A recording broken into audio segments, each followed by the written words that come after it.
नमस्कार। 9वीं कक्षा में हिंदी वर्ग में आपका तहे दिल से स्वागत। छात्रों, आज हम पाठ 5वां जूलिया पढ़ने जा रहे हैं। इसके लेखक हैं अंतोन चेखव। देखते हैं परिचय। उनका जन्म 29 जनवरी 1860 में तगान रोग स्थानक रूस में हुआ था। उनकी मृत्यु 15 जुलाई 1904 में हुई। उनका परिचय।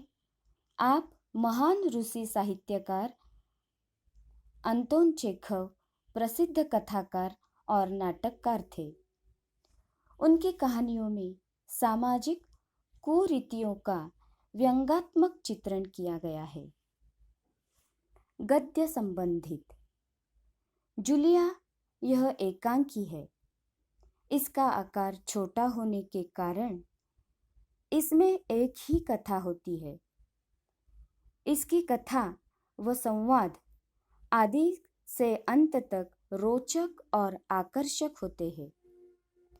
प्रस्तुत एकांकी में रचनाकार ने दब्बूपन को त्याग कर अपने अधिकार न्याय के लिए सजग रहने के हेतु प्रेरित किया है। छात्रों, ये आपके सामने चित्र है। इसमें जूलिया यह एकांकी की गवर्नेस है और यह है गृहस्वामी। ये कहानी उन दोनों पर आधारित है। बढ़ते हैं कहानी की ओर। जूलिया दबे स्वर में कहती है, आपने मुझे बुलाया था मालिक? गृहस्वामी, हाँ हाँ, बैठ जाओ जूलिया, खड़ी मत रहो। जूलिया बैठते हुए कहती है, शुक्रिया मालिक। गृहस्वामी कहते हैं, जूलिया, मैं तुम्हारी तनख्वाह का हिसाब करना चाहता हूँ। मेरे ख्याल से तुम्हें पैसों की जरूरत होगी और जितना मैं तुम्हें जान सका हूँ, मुझे लगता है कि तुम अपने आप पैसे भी नहीं मांगोगी। इसलिए मैं खुद तुम्हें पैसे देना चाहता हूँ। हाँ, तो तुम्हारी तनख्वाह 30 रूबल महीना तय हुई थी। हाँ। जूलिया विनीत स्वर में कहती है, जी नहीं मालिक, 40 रूबल। नहीं भाई, 30। ये देखो डायरी, पन्ने पलटते हुए मैंने इसमें नोट कर रखा है। मैं बच्चों की देखभाल और उन्हें पढ़ाने वाली हर गवर्नेस को 30 रूबल महीना ही देता हूँ।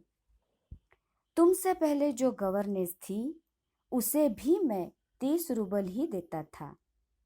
अच्छा, तो तुम्हें हमारे यहाँ काम करते हुए 2 महीने हुए हैं। जूलिया दबे स्वर में कहती है, जी नहीं, 2 महीने 5 दिन। गृहस्वामी कहते हैं, क्या कह रही हो जूलिया? ठीक 2 महीने हुए हैं भाई, मैंने डायरी में सब नोट कर रखा है। हाँ, तो 2 महीने के बनते हैं 60 रूबल। लेकिन 60 रूबल तभी बनते हैं जब महीने में तुमने एक दिन भी छुट्टी न ली हो। तुमने इतवार को छुट्टी मनाई है। उस दिन तुमने कोई काम नहीं किया, सिर्फ कोल्या को घुमाने के लिए ले गई हो। और ये तो तुम भी मानोगी कि बच्चे को घुमाने के लिए ले जाना कोई काम नहीं होता। इसके अलावा तुमने 3 छुट्टियां और ली है, ठीक है ना? जूलिया दबे स्वर में कहती है, जी आप कह रहे हैं तो ठीक ही होगा। गृहस्वामी, अरे भाई, मैं क्या गलत कह रहा हूँ? हाँ, तो 9 इतवार और 3 छुट्टियां यानी 12 दिन तुमने काम नहीं किया। यानी तुम्हारे 12 रुबल कट गए। उधर कोल्या 4 दिन बीमार रहा और तुमने सिर्फ वान्या को ही पढ़ाया। पिछले हफ्ते शायद 3 दिन दांतों में दर्द रहा था और मेरी पत्नी ने तुम्हें दोपहर बाद छुट्टी दे दी थी। तो 12 और 7 19। 19 नागे। हाँ तो भाई घटाओ 60 में से 19, कितने रहते हैं? 41 रूबल, ठीक है ना? जूलिया रुआसी हो जाती है, रोते स्वर में कहती है, जी जी जी हाँ। गृहस्वामी डायरी के पन्ने उलटते हुए कहते हैं, हाँ याद आया, 1 जनवरी को तुमने चाय की प्लेट और प्याली तोड़ी थी। प्याली बहुत कीमती थी, मगर मेरे भाग्य में तो हमेशा नुकसान उठाना ही बदा है। मैंने जिसका भला करना चाहा, उसने मुझे नुकसान पहुंचाने में कोई कसर नहीं छोड़ी है। खैर, मेरा भाग्य। हाँ, तो मैं प्याली के 2 रूबल ही कटाऊंगा। अब देखो, उस दिन तुमने ध्यान नहीं दिया और वहां किसी टहनी की खरोच लगने से बच्चे की जैकेट फट गई। 10 रूबल उसके गए। इसी तरह तुम्हारी लापरवाही की वजह से घर की सफाई करने वाली नौकरानी मारिया ने वान्या के नए जूते चुरा लिए। तुम मेरी बात सुन भी रही हो या नहीं?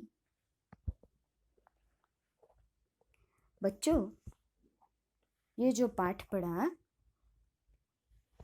उसमें से हमें समझता है कि जूलिया बच्चों की देखभाल करने वाली गवर्नेस है। एक बार उसके मालिक उसे घर पर बुलाते हैं और अन्यायपूर्वक उसका वेतन काट लेते हैं। यहाँ तक कि उसका वेतन 40 रूबल तय हुआ था, पर गृहस्वामी 30 रूबल पर डटे रहते हैं। गृहस्वामी जूलिया के काम के दिन 2 महीने 5 दिन न मानकर उसका वेतन कम कर देते हैं। गृहस्वामी कुछ न कुछ कारण दिखाकर वेतन देने में आनाकानी करते हैं या झूठे कारण दिखाकर पैसा कम करने का प्रयास ही करते रहते हैं। पर यह सीधी साधी डरपोक महिला अन्याय को सहन कर लेती है। अब हम देखते हैं इस पाठ्यांश में आए हुए शब्दार्थ। गवर्नेस यानी छोटे बच्चों की देखभाल करने वाली। तनख्वाह यानी वेतन। रूबल यानी रूस की मुद्रा। नागा मतलब वह जिस दिन काम न किया हो। यकीन यानी विश्वास। कसर यानी कमी। टहनी यानी डाली। खरोच यानी रगड़। अनर्थ यानी सर्वनाश। क्रूर यानी कठोर। स्वर माने आवाज। महीना मतलब माह। छुट्टी यानी अवकाश। किस्मत यानी भाग्य। मूल्यवान यानी कीमती। हानि माने नुकसान। बच्चों, पाठ में आए विलोम। नौकर विरुद्ध मालिक। सही विरुद्ध गलत। झूठ विलोम सच। ज्यादा विरुद्ध कम। छात्रों, आपको प्रश्न पूछा जाएगा। परिच्छेद में प्रयुक्त अंकों का उपयोग करके मुहावरे लिखिए। आपको परिच्छेद में से अंक ढूंढने हैं, मानो 2, और उससे आपको मुहावरा लिखना है। 2 से 9 2 11 होना। 1 से 1 और 1 11 होना, 19 से 19-20 का फर्क होना, 4 से 4 चांद लगाना, 5 से 5 उंगलियां घी में होना, 30 से 30 मारखा बनना। 30 उसका मतलब है अपने को शूरवीर समझना। 7 से 7 पर्दे में रखना, यानी अच्छी तरह छिपा कर रखना। 7 से बनता है 7-5 करना, यानी हुज्जत करना। 10 उंगलियां घी में होना, यानी खूब लाभ होना। बच्चों, बढ़ते हैं पाठ की ओर। जूलिया मुश्किल से अपनी रुलाई को रोकते हुए कहती है, जी जी सुन रही हूँ। गृहस्वामी कहते हैं, हाँ ठीक है।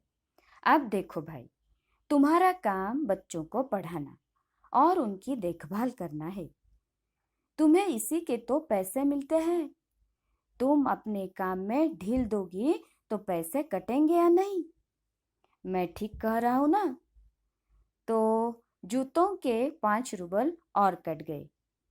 और हाँ, 10 जनवरी को मैंने तुम्हें 10 रूपल दिए थे। जूलिया लगभग रोते हुए कहती है, जी जी नहीं, आपने कुछ नहीं। अरे, मैं क्या झूठ बोल रहा हूँ? मैं डायरी में हर चीज नोट कर लेता हूँ। तुम्हें यकीन न हो तो दिखाऊं डायरी? डायरी के पन्ने यूं ही उलटने लगता है। जूलिया आंखें पोंछते हुए कहती है, आप कह रहे हैं तो आपने दिए ही होंगे। गृहस्वामी कड़े स्वर में कहते हैं, दिए होंगे नहीं, दिए हैं। ठीक है, घटाओ 27, 41 में बचे 14। क्यों, हिसाब ठीक है ना? आंसू पोंछते हुए कांपती आवाज में जूलिया कहती है, मुझे अभी तक एक ही बार कुछ पैसे मिले थे और वो भी मुझे मालकिन ने दिए थे, सिर्फ 3 रूबल, ज्यादा नहीं। गृहस्वामी कहते हैं, अच्छा, और इतनी बड़ी बात तुम्हारी मालकिन ने मुझे बताई तक नहीं? देखो, तुम न बताती तो हो जाता ना अनर्थ।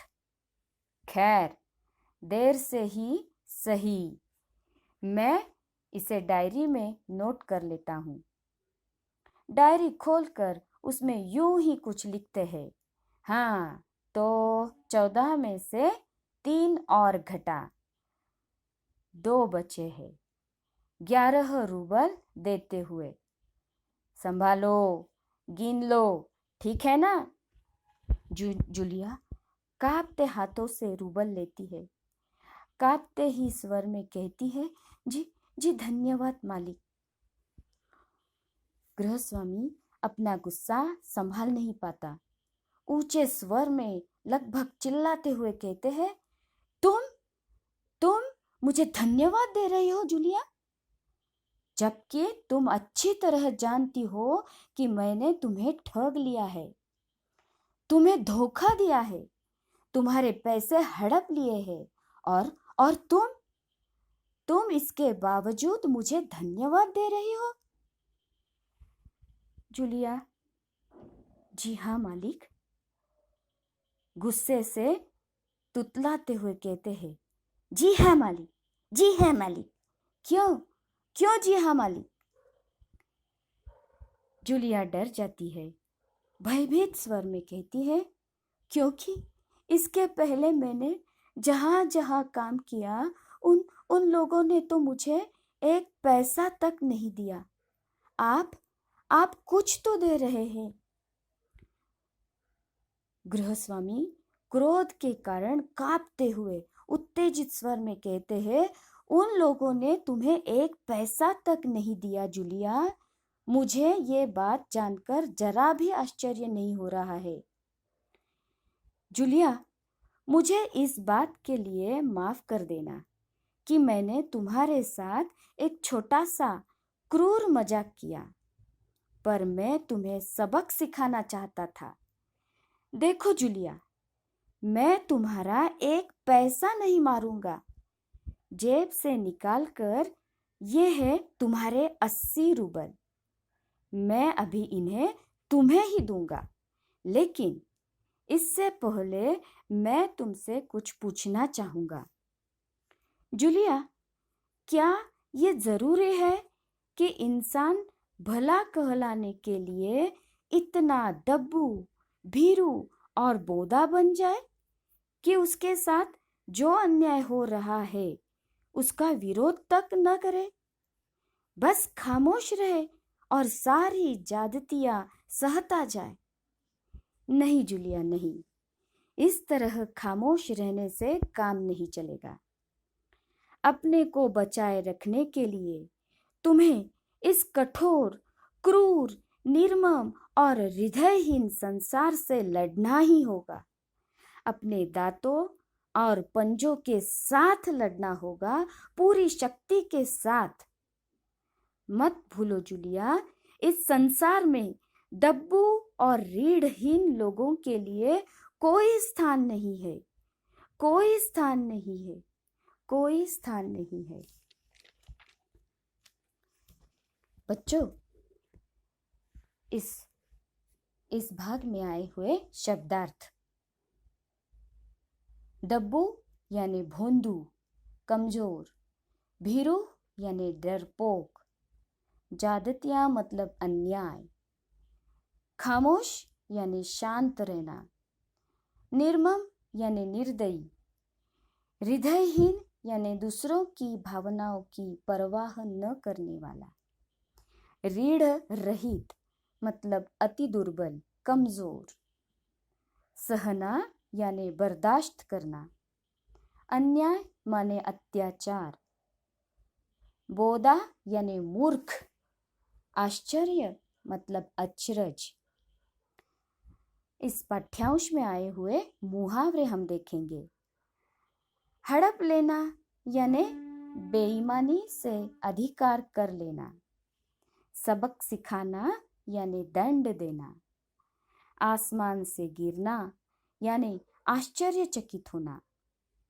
ठग लेना यानी धोखा देना। तंग आना मतलब परेशान होना। छात्रों, पाठ्यांश में कुछ विलोम भी आए हैं। देखते हैं। ऊंच विरुद्धार्थ नीच। धीमा विरुद्धार्थ तेज। भला विरुद्धार्थ बुरा। अन्याय विरुद्धार्थ न्याय। बच्चों, इस प्रकार प्रस्तुत एकांकी में जूलिया के माध्यम से लेखक अंतोन चेखव ने समाज के ऐसे लोगों पर कुठाराघात किया है जो डरपोक और दब्बू है, तथा स्वयं पर होने वाले अन्याय का भी प्रतिरोध नहीं करते हैं। छात्रों, इस एकांकी से शोषण से मुक्ति पाने का प्रभावी संदेश मिलता है और दब्बू भीरू स्वभाव को त्यागे, अन्याय का सामना करे, यह मौलिक संदेश मिलता है। धन्यवाद।